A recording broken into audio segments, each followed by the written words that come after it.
Guys আমরা এখন একটা মন্দিরে চলে এসেছি, তো চলো তোমাদের দেখাচ্ছি। এটা মন্দিরটা, এই হচ্ছে মন্দিরটা। খুব সুন্দর জায়গাটা, এই মন্দিরটাও খুব সুন্দর। এটা হচ্ছে শঙ্করপুর থেকে ফেরার পথে। কি নাম রে মন্দিরটার? নায়ক কালী মন্দির। এটা এই হচ্ছে নায়ক কালী মন্দির। এই ঠাকুরটাকে নিয়ে একটা খুব সুন্দর গল্প আছে।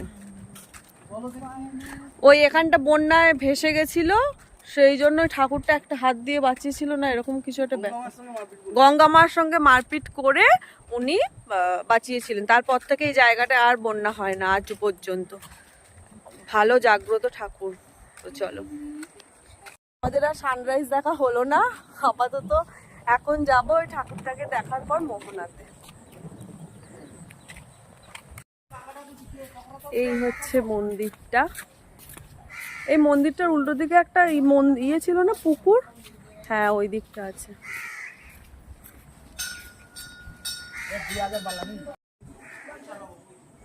আসো মন্দিরটা দেখাচ্ছি।